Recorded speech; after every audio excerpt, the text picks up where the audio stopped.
Hey everyone, welcome to trails to Canada, आपका अपना YouTube channel. Hope so आप बेहतरीन कर रहे हैं अपनी लाइफ में। मैं भी ठीक हूँ आपकी ब्लेसिंग से, और थैंक यू वेरी मच इतना सारा प्यार और इतनी सारी मोहब्बत बख्शने के लिए। I was nothing. Trails to Canada 0 subscriber से स्टार्ट हुआ था, ऑलमोस्ट लाइक 1400 सब्सक्राइबर होने वाले हैं, 1350 1400।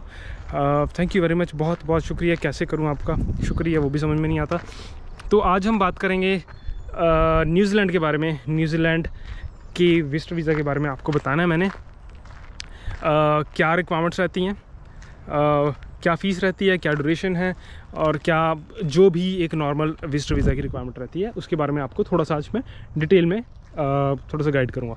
तो गाइज़ बने रहिए। मैं थोड़ा सा बैठ के सोच रहा हूँ बना दूँ वीडियो, पर बने रहिए, मैं भी कवर करता हूँ। तो गाइज़ बात कर लेते हैं न्यूजीलैंड जो विजिटर वीज़ा है वो किस तरीके से होता है, उसकी क्या रिक्वायरमेंट रहती है, या फिर क्या उसमें प्रोसेसिंग टाइम है, फ़ीस क्या है, सब बताते हैं आपको एक एक करके।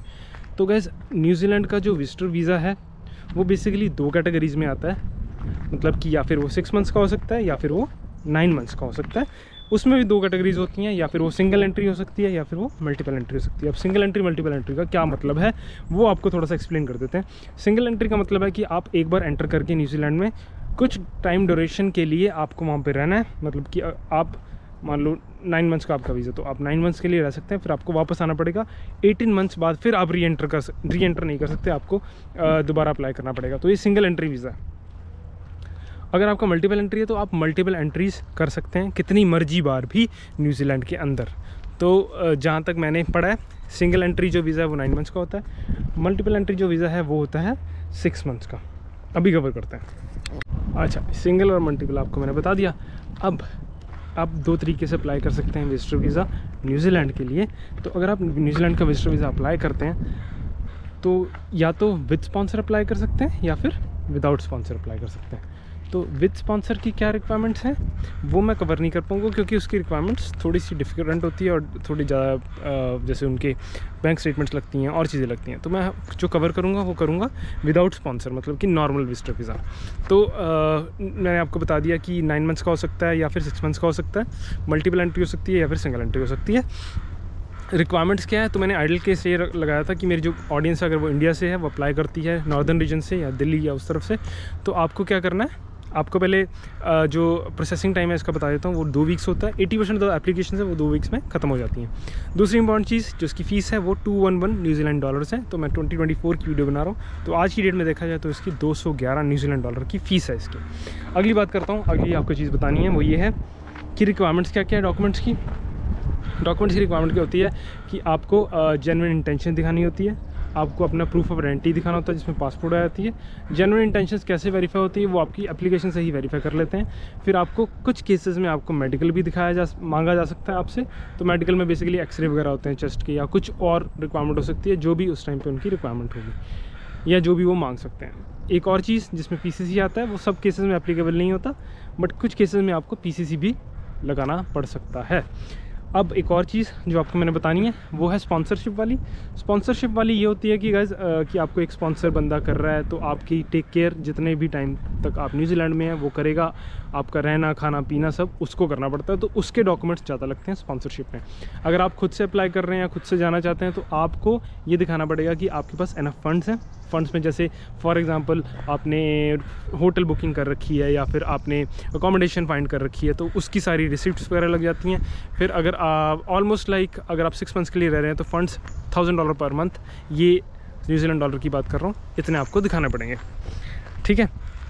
और फिर कुछ कंट्रीज़ का ऐसा होता है कि आपको विजिटर वीज़ा की रिक्वायरमेंट नहीं होती, आपको NZETA बोलते हैं, वो लगाकर आप अपनी फ़ाइल लगा सकते हैं। फॉर एग्जांपल अगर मैं कनाडा से अप्लाई करूं या फिर मैं US से अप्लाई करूं, कुछ कंट्रीज़ का ऐसा होता है कि आपको विजिटर वीज़ा की रिक्वायरमेंट नहीं है, आप NZETA लगाकर अपनी वहाँ पर ट्रैवल कर सकते हैं।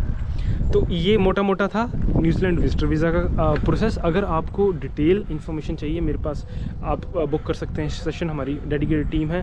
ट्रेल्स टू कनाडा इंस्टाग्राम पे आप कांटेक्ट कीजिए और 1-to-1 सेशन आप बुक कर सकते हैं अगर आपको थोड़ी सी और इन्फॉर्मेशन चाहिए। तो ये थी आज की वीडियो न्यूजीलैंड विजिटर वीज़ा की।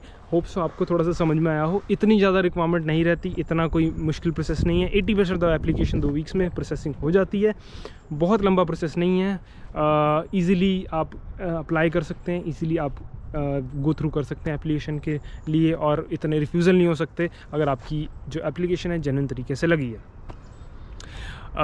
तो ये थी आज की इन्फॉर्मेशन विजिटर वीज़ा की। मज़ा आया हो तो प्लीज़, आपको पता है क्या करना है, आपको चैनल को सब्सक्राइब करना है। आपके लिए तो सिर्फ एक छोटी सी चीज़ है, मेरे लिए बहुत बड़ा मोटिवेशन फैक्टर रहता है अगर आप सब्सक्राइब कर देते हैं। तो प्लीज़ गाइस बने रहिए ट्रेल्स टू कनाडा के साथ। नाम चेंज करना है, अभी मेरे को समझ में नहीं आ रहा कौन सा नाम रखूँ, पर जल्दी आपके साथ रूबरू होंगे एक नए नाम के साथ और एक नई वीडियो के साथ। तब तक के लिए thank you very much, take care, God bless you, मिलते हैं जल्दी, थैंक यू। 2 चीज़ें मैंने आपको बतानी इसमें, I think I got stuck somewhere.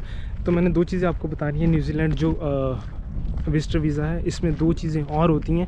पहली चीज़, आपको अपने हेल्थ केयर का खुद एक्सपेंस देना पड़ेगा, यानी कि आप एक ट्रैवल इंश्योरेंस ले सकते हैं अगर आपने विजिटर वीज़ा अप्लाई करना है, पहली चीज़।